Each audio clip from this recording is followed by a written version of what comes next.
Welcome into the Fantasy Football Diagnostics Podcast, where we provide you with your weekly diagnosis of everything fantasy football.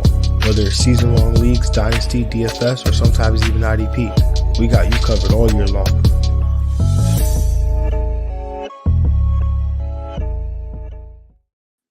Let's do it. Let's get to it. Welcome to the Fantasy Football Diagnostics Podcast. It is Thursday, October 19th, 2023. Excuse me while I catch myself a little bit there, but I am Jon Jeune, and of course I got my guy with me, Greg Pennamon. Greg, how we doing today, brother? Doing well, doing all right, man. You got Thursday Night Football tonight, Jags Saints. So looking like Trevor Lawrence is expected to play, I think. So that's definitely good news for football in general. Always good to see Sunshine play. That'd be good to see. So should be a good matchup tonight. Defense for the Saints is really good. Yeah, man, good matchup. Greg, I'm going to put you on the spot. I know you wasn't here yesterday, but do you have a bold prediction for the people that you want to throw out there? Because Thursday night hasn't hit yet. That's true. I'm liking ETN, I think, for him to do his success. I know the Saints have a very, very tough defense, so I think he can still get into the end zone though. Also, I am liking some kicker prop. So Brian McManus, Saints defense as well. Give my man Brian McManus some love. I think he's going to go off tonight for take his over, which is 6.5. I think 6.5 points. So 2 field goals and an extra point. Kicker props. Welcome to a new age of the Fantasy Football Diagnostics Podcast, where we take kicker props now. He is kickers in position in fantasy. They are, man. Did you see Justin? I know all leagues. Did you see Justin Tucker's speech to the team after he, I guess, broke the record for most field goals ever? No. I sounds like it was legendary though. He deserves everything. Yeah, he was just more of saying how, he is the exclamation point or the period. He's and him. The rest of the guys in the locker room, the rest of the players, they're the story. They're the paragraph. Right. He's just the exclamation point.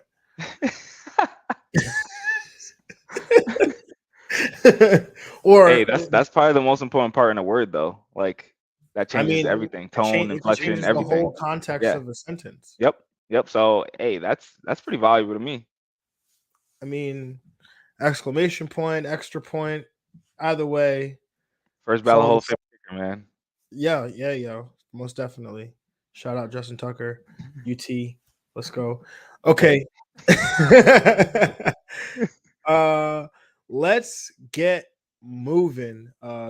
Obviously, we covered the 1:00 games yesterday and Thursday Night Football. So if you haven't got an opportunity to go listen to that, make sure you catch that.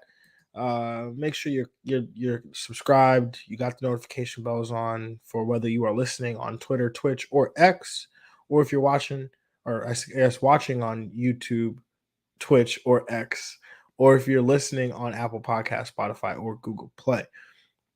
But we are covering these 4 p.m. games and these primetime games. Not a lot to go through because we have quite a few teams on bye. So obviously going to jump in the starts of the week. Obviously going to play some get money. Got my first win, man. So hopefully we can. That was a close one too. It was crazy. They've all been close. I feel like. Yeah. They have. Okay. All right. Let's move on. Let's get into the games.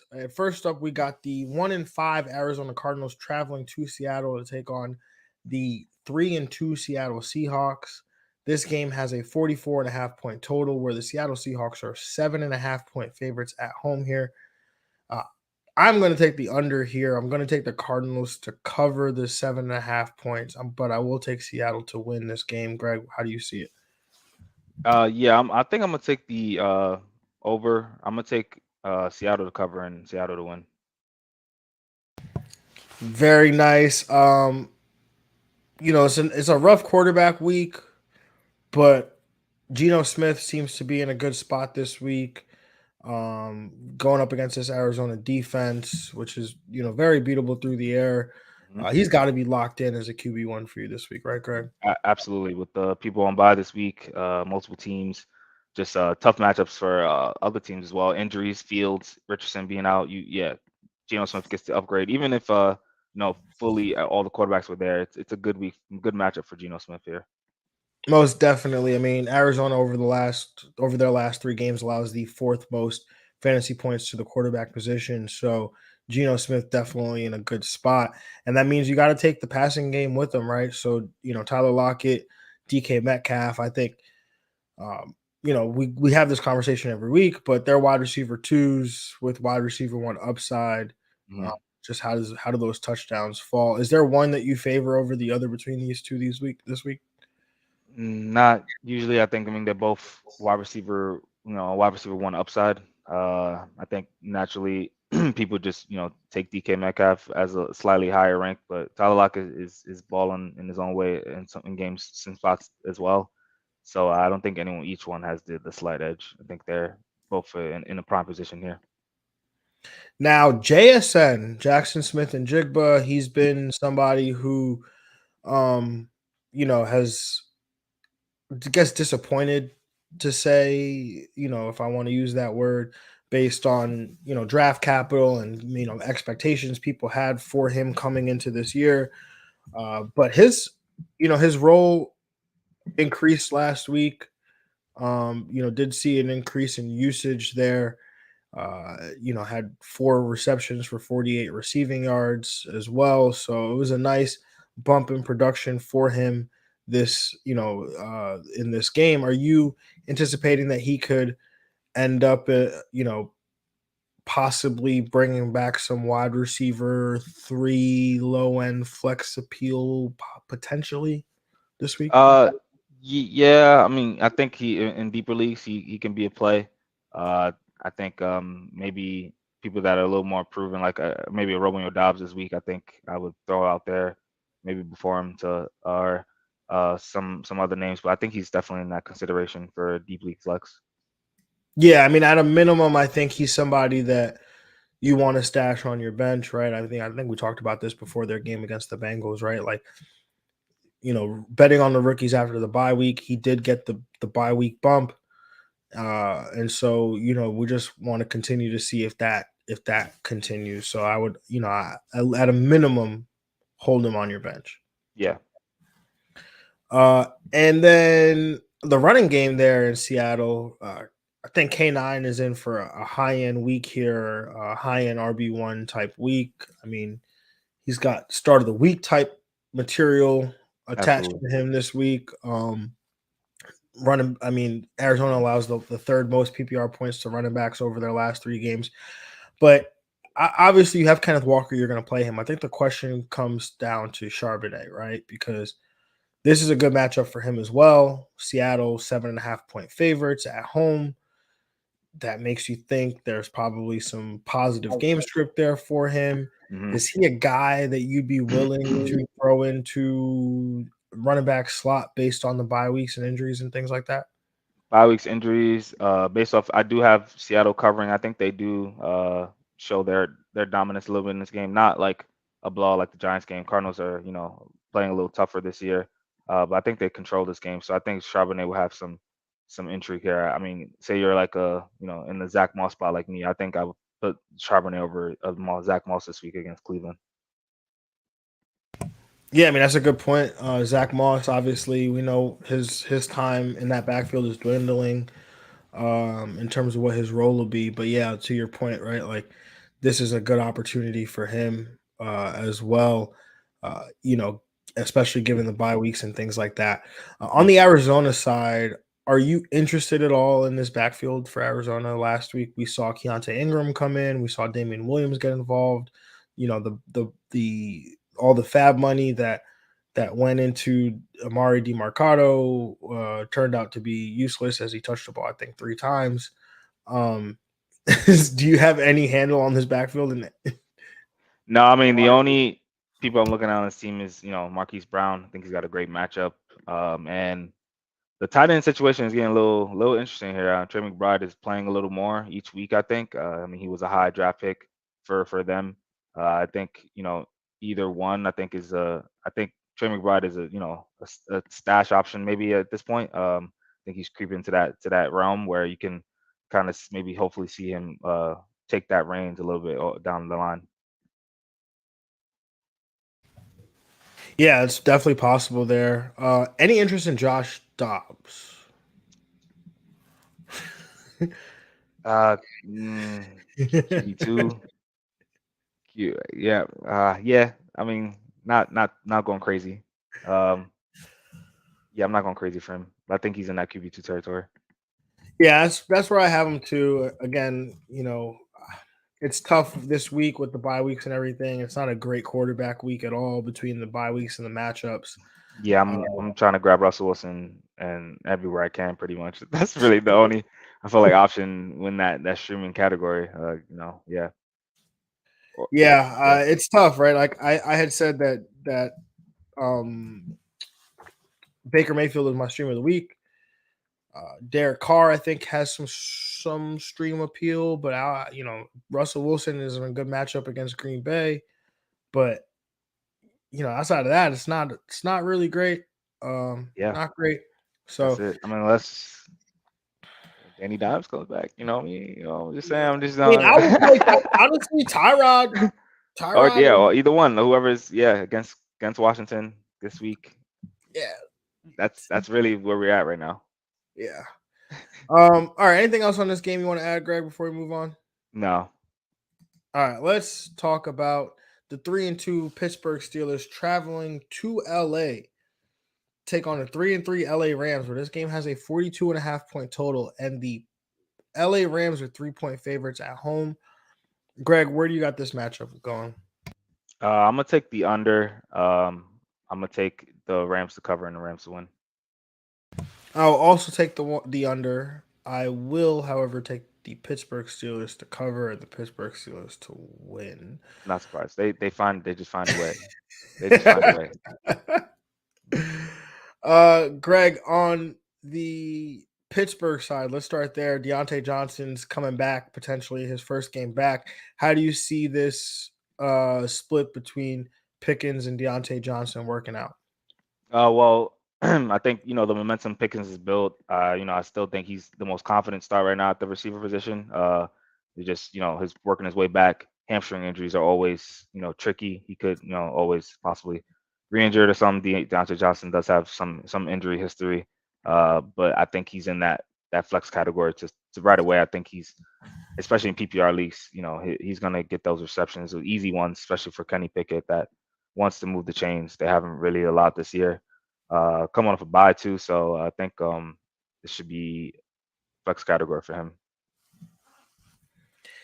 Yeah, it's an interesting, right? Like you said, Pickens has definitely built some momentum here. I think you had said it, and I had said it as well in the offseason that Pickens probably leads this team in yards, and Deontay would lead this team in catches. Mm-hmm. And I think that probably still holds true. Ultimately when it's said and done. I mean, obviously Deontay's missed some games. You could go at a per game basis if you want to, when both are on the field. But I think that's probably what we're going to continue to see, where Deontay works the shorter area of the field. He's more of like an extension of the run game almost. Mm-hmm. While Pickens is, I mean, we've seen his route tree. It's like 4 routes, and they're all vertical, or all variations of a vertical route. So, yeah, expect him to continue to be that guy down the field for them. Fryermuth, how do you anticipate his? He's obviously been disappointing. He was injured. Don't know how much of the disappointment had to do with the injury, but has had some time off. The Rams have been kind of a tight end funnel, more or less. Mm-hmm. They allow the second most PPR points to the position over their last 3 games. How do you see Fryermuth potentially? I guess, are you willing to take the shot on Fryermuth this week? Is what it comes Yeah, to. absolutely. I mean, just based off, even if there was a full team allotment, no buys and everything, tight end is still tight end. It's very scarce. I think Pat Freiermuth, you drafted him as kind of that mid to late round tight end. So I think you're playing him with some low and tight end one value, and you should have some upside in this matchup, knowing that the wide receivers do struggle. So you would think that Kenny Pickett in this game plan should be to get it to Freiermuth. Yeah, no, I agree. I think Fryermuth has some upside here. The question that fantasy managers have every week about this team is how do you handle the backfield between Najee Harris and Jalen Warren? It's been kind of a headache. It seems that Jalen Warren has been more productive on less touches total than Najee Harris. But how do you rank these two guys going into this week? Yeah, I think they're in the same kind of boat, low end RB2s. And hopefully one of them can kind of separate themselves to clear up things for managers. And they, Steelers definitely want to run the ball. I know that's part of their identity, especially under Mike Tomlin. So yeah, and they haven't been doing it at all. Maybe they kind of do lean on that, what you're saying, Deontay Johnson more for an extension of the run game, even in that case against this D line, because Rams are not playing. So Yeah, no, definitely not.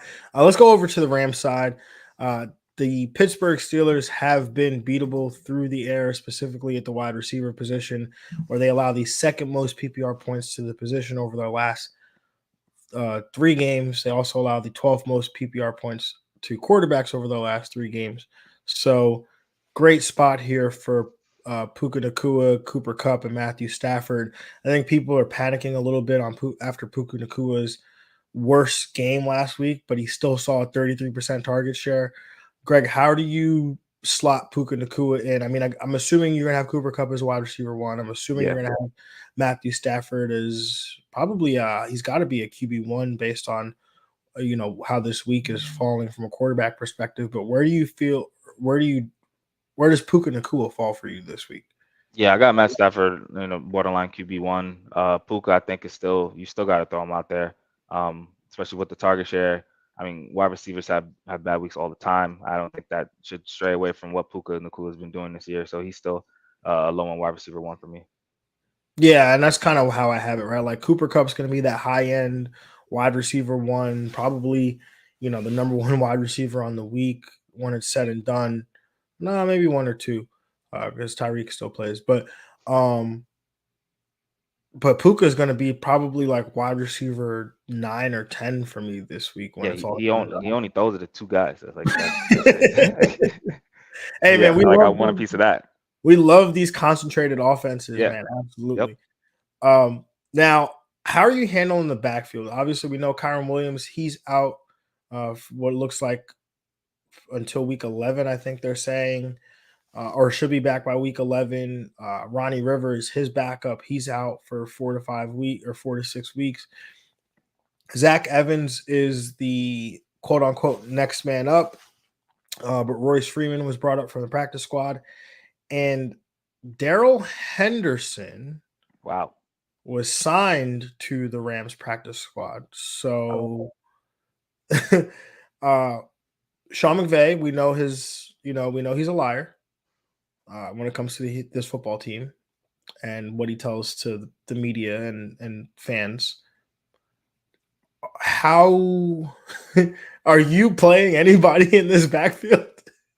I mean, in some spots, I guess you might be forced to, especially with the Kyron Williams manager. It may be the easy pivot to make, but I mean, I don't know for sure who's gonna be that guy. I think, the matchup is solid. I think I would throw both of them kind of under where, RB3s, high in RB3s. But yeah, there's really no much data or what we can, see what, who's going to take that lead role. Honestly, I think Zach, I felt like I'll probably end up taking Zach Evans. I think, just based off more time with the team and everything. But Rushing is on the elevated from the practice squad. So then maybe they see Zach Evans a little higher, value him a little more. Yeah, man, I would wait and see on this whole backfield unless I had absolutely no choice, unless I was Yeah. absolutely desperate. And if I was desperate, I'd play Zach Evans. Like, Yeah. but again, I would not be surprised if come Sunday, Darrell Henderson. 4:05 p.m., it could be Darrell Henderson, but it could also be Royce Freeman. Like, Yeah. Oh, absolutely. There's no rhyme or reason. Like, it absolutely. could very well be Royce Freeman when it's all said and done. So I would if I would try to avoid this situation as backfield any way that I could. But if I had to play one, it'd be Zach Evans. But please don't cry and complain, or not. You could definitely complain, but don't be surprised if it is Royce Freeman. Yeah, I mean, try to get Deontay Foreman if you can. I guess like there's other names out there. Maybe Zach Charbonnet. Zach Charbonnet. Yeah. Yeah. All right. Anything else on this game, Greg, before we move on? No. Nope. All right. Let's move on to the 2-3 Green Bay Packers traveling to Denver to take on the 1-5 Denver Broncos, where this game has a 45-point total, and the Green Bay Packers are 1.5-point favorites on the road here. I'm going to take the over here. I'm going to take Green Bay to cover. I will also take Green Bay to win this game. Greg, how do you see it? Yeah, I'm with you in all three for this one as well. So Russell Wilson, he sounds like he would have been your stream of the week here. Yeah. How do you feel about him this week? Yeah, I mean with the matchups out there, he's got probably one of the most vulnerable, and also just the names that are available to fantasy managers. He's probably the name I'm looking for in a lot of leagues. Russell Wilson, I think he's in that stream of the week category for sure. His receivers, Cortland Sutton's been kind of the most consistent guy I think for him, so I think I'm gonna keep putting him out there as a flex option, and that's really I really don't know how he does it honestly. Outside of Cortland Sutton, it could be Jerry Jeudy sometimes, but he's been shaky so far. And yeah, Greg Dulcich didn't really come through last week as well. So hopefully those guys can step up. Yeah, I don't think we're gonna have Dulcich. Re-aggravated that hamstring injury, so that kept him out for 4 weeks. So probably not gonna have him. Yeah, Also, Russ is running, yeah, which helps a lot from a fantasy perspective. He's running more. Uh, Mims continues to be a stash. I mean, there's all these rumors about Jared Judy being traded and all these things. Where there's smoke, there's fire. But I'm not gonna make do anything drastic until I see the actual fire here with Jerry Judy being traded. So continue to stash Mims. From the running back perspective, I think the running backs in Denver are in a great spot as well. yeah, both of them. Yeah, Green Bay allows the second most fantasy points or PPR points to running backs over the last 3 games. So I like Javonte Williams here as as an RB2, but I wouldn't sleep on Jaleel McLaughlin as as an RB3 potential, and potentially could sneak into that RB2 zone as well. yeah. I think he's a name. We were mentioning those running backs for the last game. I'm adding him to the list as well of people you kind of can look to in this spot. Most definitely. On the Green Bay side, I mean, this has to be a get right spot for Aaron Jones, right? For Aaron Jones, for the entire Packers offense. I mean, after those first couple weeks, they've been really shaky. I think the Raiders took advantage of him. Definitely other games as well. So I think this is a get right spot for this entire offense. Jordan Love, Aaron Jones, Christian Watson, Romeo Dobbs. I think Luke Musgrave as well. I think they're all in a good spot here. Yeah, Luke Musgrave has I think the best matchup amongst this group here on the Green Bay side. I mean, Denver allows the most fantasy points, most PPR points to tight ends over their last 3 games here. So yeah, he's in a fantastic spot here against Denver. Mm-hmm. Going to this next game, we've got the 2-3 Los Angeles Chargers traveling to Kansas City to take on the 5-1 Kansas City Chiefs, where this game has a 49.5-point total, and the Kansas City Chiefs are 6-point favorites at home. Greg, where are you going? Definitely taking Actually, I'm gonna take the under here. I'm gonna take the under. I'm gonna take the Chargers to cover, but I'm gonna still take the Chiefs to win. I got everything with you but the over. So I'm taking the over, Chargers to cover, Chiefs to win the game here. If we got to a point where Pacheco has worked himself into this, like, Hey, Mahomes is a QB1. Kelsey's a tight end 1. Pacheco's an RB1. Yeah, this is you were saying about like controlled offenses. This is probably the most controlled offense in football.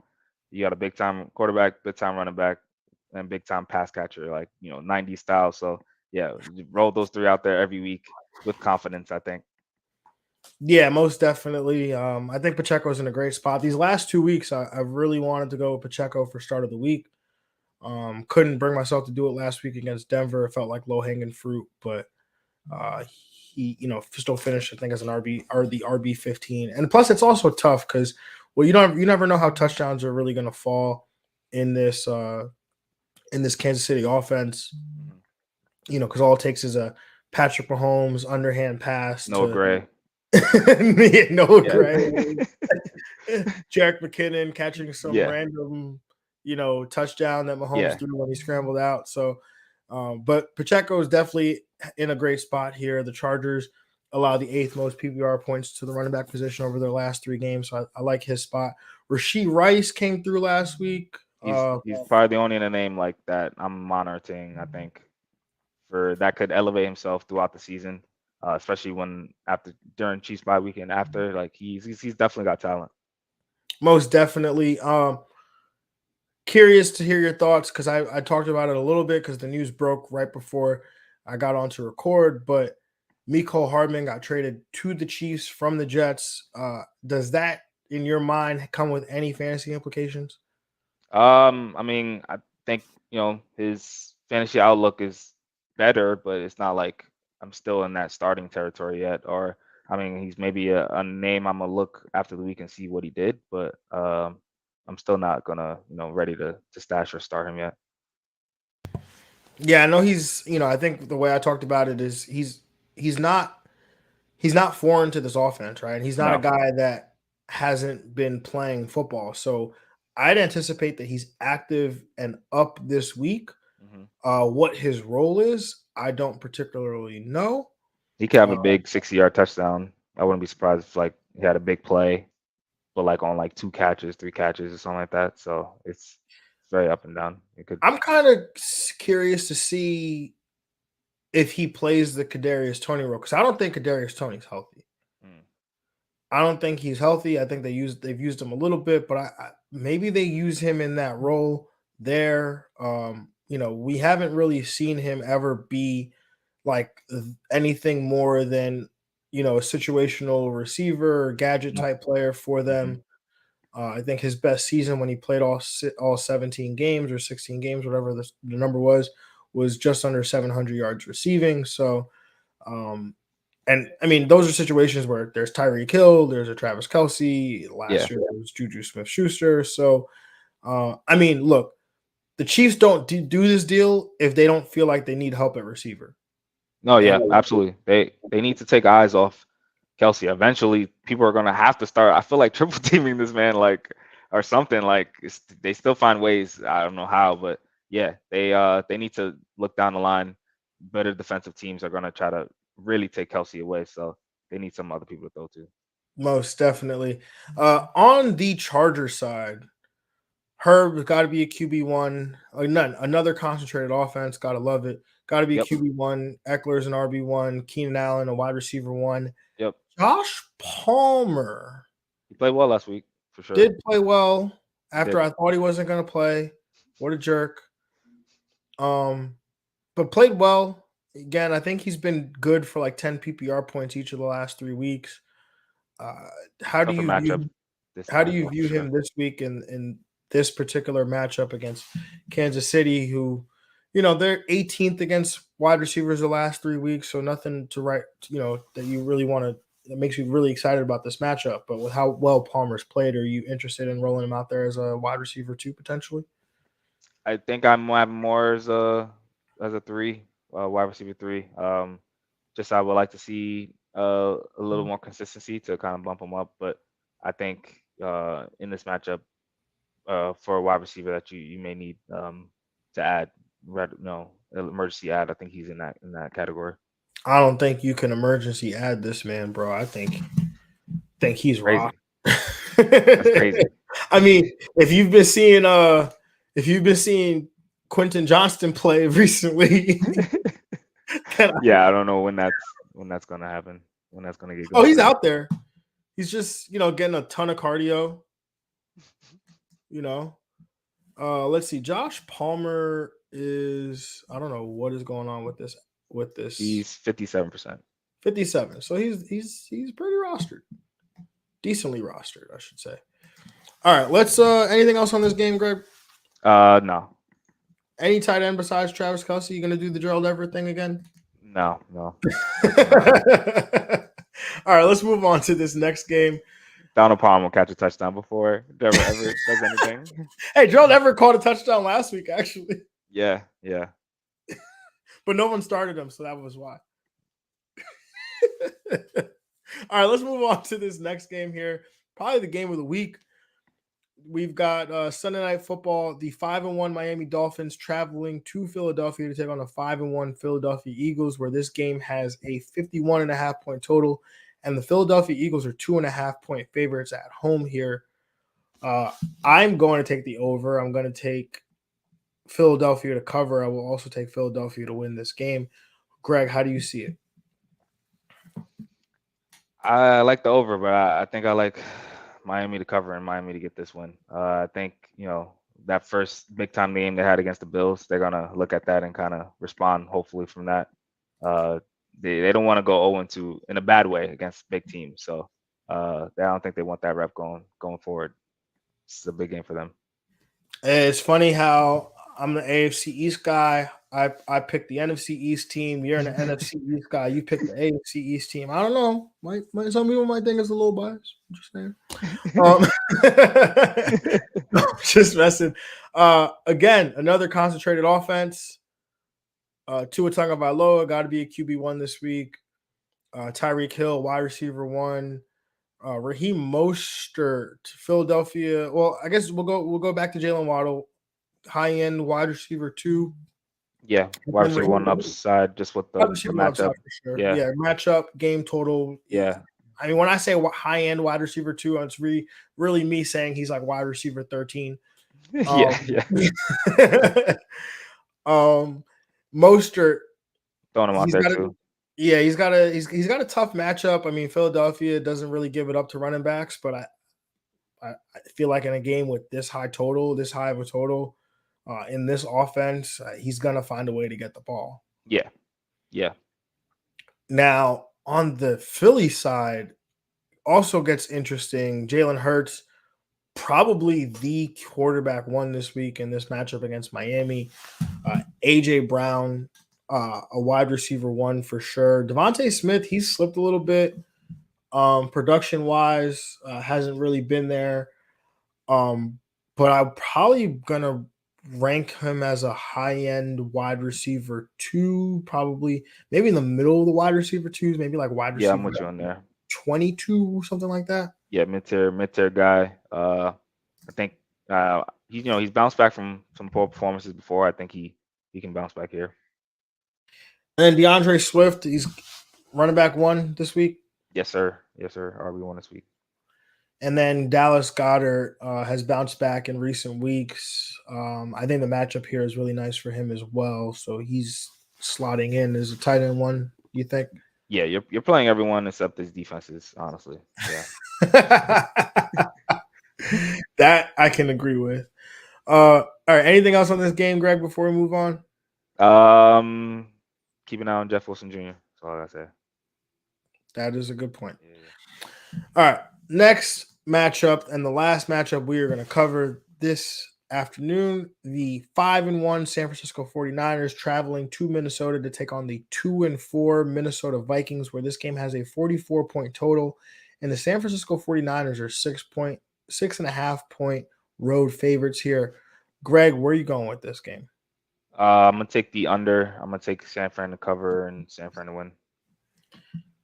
I have it exactly as you do. San Fran, or the under, San Fran to cover, San Fran to win this game here. The biggest question is, does CMC play? I don't actually have a practice report on CMC, so I'm not exactly sure. I mean, a lot of the things that they've been talking about were that Not him. long term or anything. Yeah, not long term. There's not.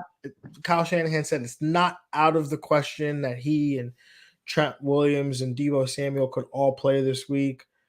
Um, I don't know what I had seen from Jeff Mueller, who I follow on Twitter as an injury analyst. He had said that the way that Christian McCaffrey was twisting and turning and trying to basically get right on the field made him feel like this is like a short term thing and something that he could bounce back from in a relatively short period of time. Um, I will say have a contingency plan in place. Like there's no running back that's going to replace what Christian McCaffrey can do, right? If you picked up a Jordan Mason, if you picked up an Elijah Mitchell, great. Have those guys there just in the event that McCaffrey's out and you can, slide him in there. If I would maybe get Cam Akers and put him on my bench, and, in the event, shoot, I would play Kyle Juszczyk. Like, I'll do whatever I have to do to get CMC like in my lineup. And if it doesn't, like, oh well, because I'm gonna tell you right now, Greg, I'm in a league. CMC don't play. I don't think I win. So No, yeah, he's a difference maker. I mean, Jordan Mason, if you don't have him, that's really what it came down to. I think he can slide right in and be have higher in RB2 upside and get some RB1 work as well. But other than that, yeah, Eli Mitchell I think would be involved as well if he's healthy. If there's no CMC, so yeah, I would think those two guys, if they're probably rostered in the majority of leagues already, so it'd be tough. yeah, man, it's definitely tough. But like I said, have a contingency plan ready, and yeah, just expect just kind of expect that to hopefully that Christian McCaffrey plays. But Dylan Fink asking, "What's up, fam? Y'all answering fantasy questions?" Most definitely. Drop the question, we'll get it answered. Now, Greg, staying on the San Fran side, Brandon Ayuk got to be wide receiver one. Hmm. George Kittle, probably a tight end one, who's either going to get you 4 or 40 points. I think just live with that. You're not going to get the in between. It's either 4 or 40. So Hmm. just live with that. Now, if Christian McCaffrey doesn't go, how would you rate, a Jordan Mason or an Elijah Mitchell this week? Yeah, I think so Jordan Mason, the more healthy player right now, the more momentum. But Eli Mitchell, he knows his offense. The team does like him as well. So I think both of them will be in somewhat of a timeshare if McCaffrey's out. I think I give Mason the slight edge to be a strong RB2, and Mitchell being a low in RB2. But yeah, I think this team, this offense, they've had success. Not like what Christian McCaffrey does, but with other running backs as well. They've had success. Yeah, and the other thing about that is, there's a possibility, right? Like San Fran, 6.5 point favorites here. Minnesota, Kirk Cousins prime time, so you don't know really how that can go. You could get a blowout here, dare I say. And then you end up with a ton of positive game script here for Jordan Mason and Elijah Mitchell. Elijah Mitchell has been dealing with a knee injury, played 7 snaps last week, but Jordan Mason, he's been active, he's been healthy. So he's probably the guy I would roll out there. Deebo Samuel, if he plays, if he goes, is dealing with a shoulder injury, probably isn't going to get the running back work that we might hope that he would in a situation like this. So really, like I'm going all in on Ayuk. I'm going all in on Kittle in this game here.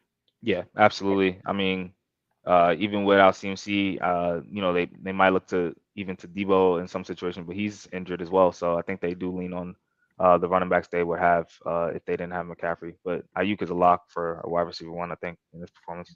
Yeah, most definitely. I almost went with him at start of the week, but couldn't bring myself to do it just because you're gonna start him regardless, right? So, Yeah. all right, on the Minnesota side, TJ Hawkinson, tight end one, Jordan Addison didn't quite see the production that I think we all thought he would see in his first game without Justin Jefferson, but the utilization was much better. He went on to running 100% or running a route on 100% of Kirk Cousins' dropbacks last week, which is the first time he had done that all season. So you have to imagine that the target share is going to catch up to his new utilization. So how do you rank Jordan Addison this week in what looks like a tough matchup against San Fran on paper? Yeah, I think he is a low end wide receiver too. He'll get the looks. I think, and then KJ Osborne, I think, is a high end wide receiver 3.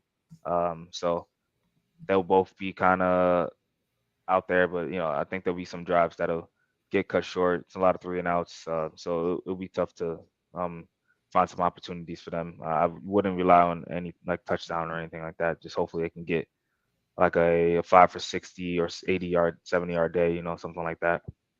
Yeah, so I'm probably gonna have him as a low end wide receiver 3 with some high end wide receiver 2 value, and then Alexander Madison, probably gonna have him as an RB2 this week just based on volume that he's getting.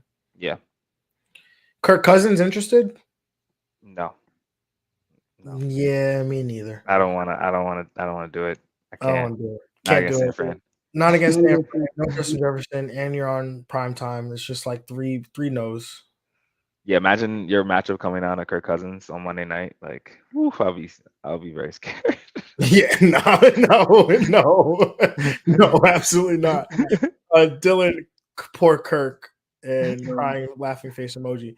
All right, Dylan, let's take your questions before we move on to starts of the week. He is saying, cool, new here, just drop the like and subscribe too. Thank you, Dylan. Appreciate that. This week, pick one: Stafford, Howell, or Dobbs. Well, I'm gonna narrow this down to 2: Stafford or Howell. Yep. And I like Stafford's matchup better. If we're seeing what if the Giants play like they did last week, then yeah, I do agree with you there. I did say on the show yesterday that could have been driven by like the familiarity with Josh Allen Yeah. and coaching staff that they played so well last week. So maybe I'll take that back because I like how a lot. I think just all season. Besides that Bills game, he's been pretty consistent. So, yeah, I think you can go with Howell here. I don't. They're pretty close because Stafford has Nakua and Cup. He's gonna get it to them. And that touchdown. We keep saying that touchdown regression is coming. It's just it's gotta rev up. it's got to rev up. Yeah, honestly, as you can't.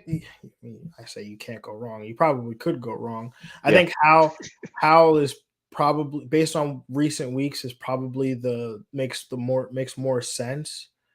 But Stafford, with having a Cooper Cup now, having Puka Nakua, that touchdown upside can increase there. And he's asking for a defense: Rams versus Pittsburgh, Seahawks versus Arizona, or Packers versus Denver. Give me the Rams. Yeah, I think I'll take the Rams here too. Yeah, give me the Rams.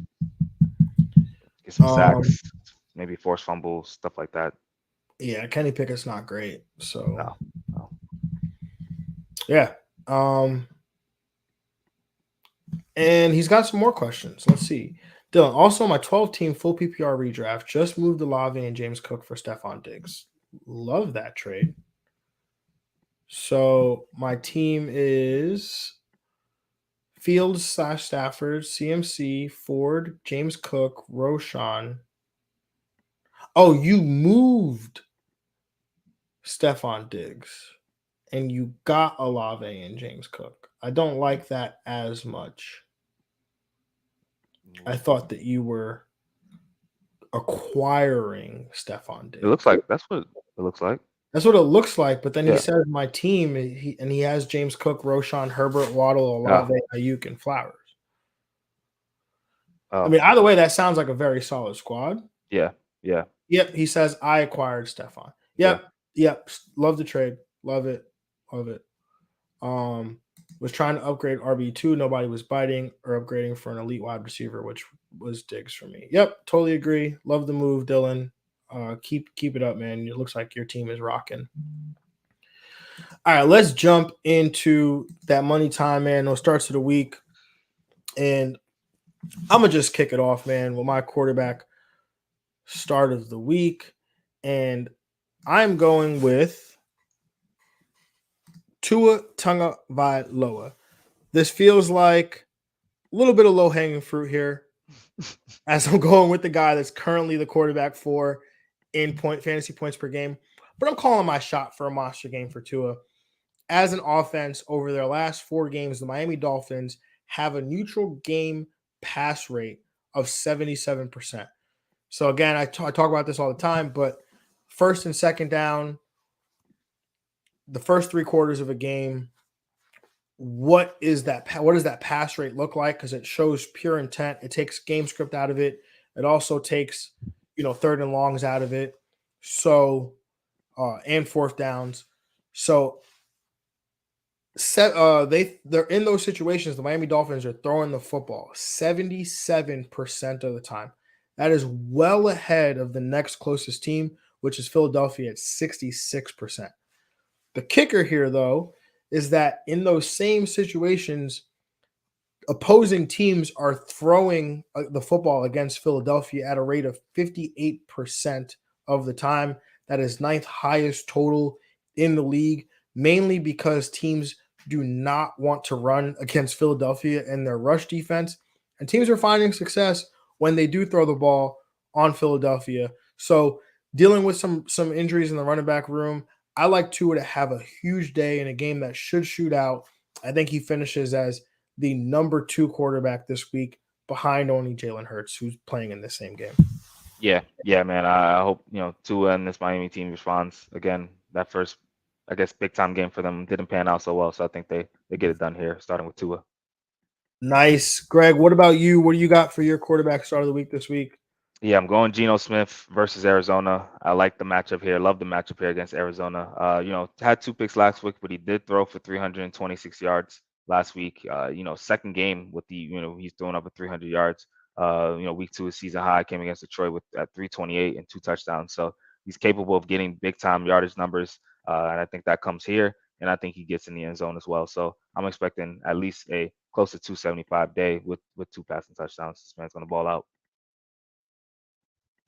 I like this one as well, man. Geno Smith, like we talked about, in a great spot here against the Arizona Cardinals, who allow the 4th most fantasy points to the quarterback position over their last 3 games. So definitely love that one. My running back start of the week this week. Look, man, I alluded to it yesterday. I've been talking about him for a while now. Jerome Ford against the Indianapolis Colts. Again, I've been talking about Jerome Ford in the schedule, and this is the beginning of it right here. Since taking over for Nick Chubb in the full 3 games since Chubb suffered that injury, Ford has been the RB17 in PPR points per game during that span, and that was in 3 tough matchups. Now he gets his easiest matchup since taking over for Nick Chubb against a Colts defense that allows the 4th most PPR points to the position over their last 3 games. So I'm really hoping you listened to me a couple weeks ago when I said that you should probably buy Jerome Ford, because it's only looking up from here. Yeah, definitely on board with Jerome Ford here, being a RB1. Indy, we like to attack them in every way possible on defense. So yeah, love this, Matt. That's a spot here. Definitely. Greg, what about you? Where are you going to your running back start of the week this week? Yeah, man, this is definitely a good right spot for Aaron Jones. You said it, going against Denver. This offense is whole, but it's got to start with Aaron Jones. I mean, arguably the best player on this team for the Packers. I feel like the only thing I remember for his season is sprinting into the end zone against the Bears and pulling his hamstring. So that can't be the highlight for Aaron Jones this year. He's got to be sprinting to the end zone with no injuries, doing what he's got to do. So I think he gets big plays here and starts against Denver. Yeah, most definitely, man. Love this one here as well. Almost thought about going Aaron Jones start of the week, man, as well, too. So I definitely got to love that. My wide receiver start of the week, man. Give me Chris Godwin going up against Atlanta. Now, Atlanta is 24th versus wide receivers over their last 3 games, but this is a combination of a few things. We know Mike Evans has been a little banged up with the hamstring, but he also may be matched up here with AJ Terrell for a lot of this game here. I think Godwin gets loose on this secondary on Sunday.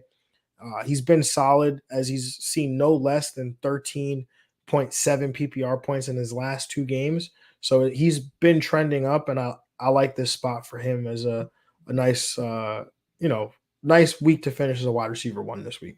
Yeah, absolutely. I think he's flying on the radar a little bit this year, so this is definitely a good start of the week mentioned for Chris Godwin. Now, Greg, who is your wide receiver start of the week this week? Going with Tyler Lockett. I mean, being one of the main recipients of Geno Smith, he's also going against Arizona. This year he's been also, flying on the radar a little bit, but has some big games sprinkled in there, especially the Detroit game and last week as well. Had 8 targets, 94 yards receiving. So I think DK Metcalf, the sexy hot name, I think Tyler Lockett is going to blow up in this spot versus Arizona. All I remember about Tyler Lockett on bench Arizona is when he had that 3-touchdown game on like Thursday Night Football. Threw one of the best catches ever as well. Yeah. He had, I'm looking at it now, October 25th. Oh, we're so close to the day. October 25th, Tyler Lockett had 15 catches on 20 targets for 200 receiving yards and 3 touchdowns. Absolutely absurd. Anyways, I love this start of the week here. Greg, it seems like me and you were going after the same tight end start of the week this week. So definitely got to feel like you got to get him in your lineups. But Luke Musgrave going up against Denver. It's been a while since I've gone back to Luke Musgrave well, but we're back for a good reason. The Denver Broncos are still the best matchup for tight end over the last 3 games. And just in time for Luke Musgrave and this Packers offense to come out of a bye week. We love the rookie bye week bump. And so he's had at least 9 PPR points in 2 of his last 3 games. The Denver Broncos have allowed opposing tight ends to hit at least 15 PPR points in 4 out of 6 games thus far this season. I like Musgrave to have a big day this week. Greg, interesting fact for you. Do you know who the defensive coordinator is for the Broncos is? No, I do not. You don't. It's okay. Vance Joseph. Do you know who the defensive coordinator was when we were targeting Arizona all those years ago? I'm assuming it was Vance Joseph. It was Vance Joseph, man. I'm gonna follow Vance Joseph wherever he goes. Start my tight ends against him, man. Let's go. Yeah, Luke Musgrave. I know we mentioned him. The tight end started the week before, and he got injured. He got concussion, I think, in that game. He was probably for a good spot there. So, he's gonna not get injured in this game and ball out. Knock on wood. Yeah. Greg, your tight end start of the week this week. Yeah, pivoting to Pat Frymouth going against the Rams. We talked about how this defense kind of shuts down the wide receivers, but they do struggle against the tight end. Pat Frymouth healthy again. Coming off a bye week as well for him. So I think he's going to get back on track here to be a focal point for this offense, this Pittsburgh offense, because Kenny Pickett needs all the weapons he can get right now. All the weapons, all the help. Blame Canada. Blame Canada. Blame fire Canada. I'm here for it. Oh, man. And that is it for our starts of the week, man. And now it's time for a little bit of some get money. Cha-ching.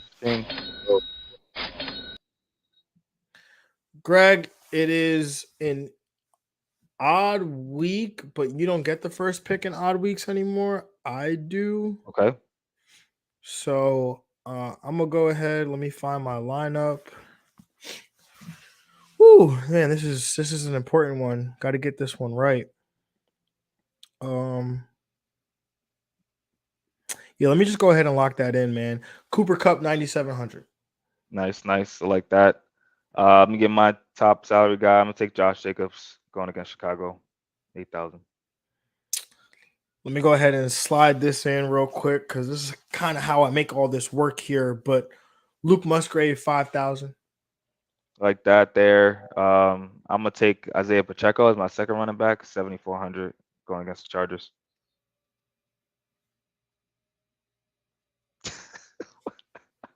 The pause. I was not. Gotta like those running backs in, man. There's not a lot to choose from, man. I was just saying. All right. Well, give me Jerome Ford. There you go. 6,600. My running back start of the week. I had something really good here, Greg, and you just killed it. Yeah. Give me my wide receiver start of the week, Tyler Lockett, 6,800 going against Arizona. Oh man, Greg going ahead and ruin my stuff, man. Just go Yeah. ahead and just kill my stuff, man. Yo, you had the first Um, pick. Yeah. I did have the first pick. Give me Kenneth Walker as my first running back or second running back, whatever you want to call it. Give me my quarterback start of the week, Geno Smith at 7,000. Gotta get that stack. Let me get Zay Flowers as Ooh. my second wide receiver, 6,300, going up against the Detroit Lions. Beautiful. I'm gonna take Jacoby Myers, 7,400, going against Chicago as well. I really don't like what you did to me here, Greg. Um, Let me get Jackson Smith and Jigba, Mhm. a wide receiver for 4,900. We'll take as my flex Aaron Jones, my running back start of the week at 7,700.